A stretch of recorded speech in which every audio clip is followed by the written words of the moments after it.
হচ্ছে। 7টি এলিমিনেশন চলে এসেছে, বাকি আরো কিছু এলিমিনেশন অ্যাড করার জন্য তারা তৈরি। রাউডিকে দেখতে পাবো আমরা। ভাই পুরো আপার গ্রাউন্ড জুড়ে রাখছে, এন্ড এই জায়গা থেকে সামনে নক দেওয়া কিন্তু অনেকটা সহজ। এন্ড বলতে বলতে রাউডি দারুণ একটি নকআউট, এন্ড এর সাথে সার্ভেক্সকেও কিন্তু করলো নকআউট। মেরাজ আইএনএম এর পক্ষ থেকে সোলো প্লেয়ার হিসেবে সার্ভাইভ করবে, এন্ড এইবার প্লেস এডলি ব্যাটল ফোর্সের প্লেয়ারকেও টেক ডাউন করলো। সিনিস্টার সার্ভেক্সের এলিমিনার কিন্তু রাউডি, তাকে টেক ডাউন করা হলো।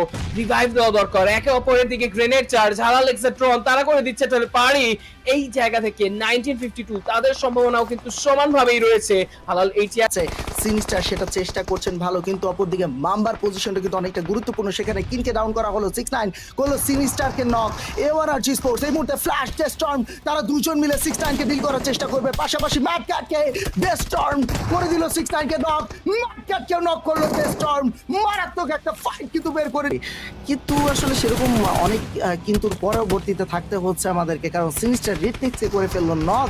স্টিল শট তারা ক্লোজিং করে ফেলেছে। এবার নর্মিজ স্পোর্টস কিনের কাছে কিন্তু হয়ে যাচ্ছে ডাউন। কিনকে নক করলে স্টিল শট ফিনিশটা বের করে ফেলবে এবং নর্মিজ স্পোর্টস একটু দুর্বল হয়ে যাচ্ছে। সো নর্মিজ স্পোর্টসকে ইনারভেট তো করলো জেনেসিস জিভিট, এবং সিনিস্টাররা এসে কিন্তু এক্সোটিক এলিমিনেট করে দিবে। রাউডি গ্রেনেড যে এক্সোটিক এলিমিনেট করে দিল। আমরা কিন্তু চলে এসেছি লাস্ট দুটো টিমের কাছে, এবং সেই দুটো টিমের ফাইটে কিন্তু যে কেউ পেরে যেতে পারে চিকেন ডিনারটা নিতে, এবং সেখানে একে একে জেনেসিস জিভিট তাদের প্লেয়ার কিন্তু হচ্ছে ডাউন। জাস্ট লাস্ট প্লেয়ারটা কিন্তু লাইভ, এবং স্টিল শট লাস্ট প্লেয়ার হিসেবে মনোটপে হলো এলিমিনেট, এবং winner chicken dinner team A1RG Esports।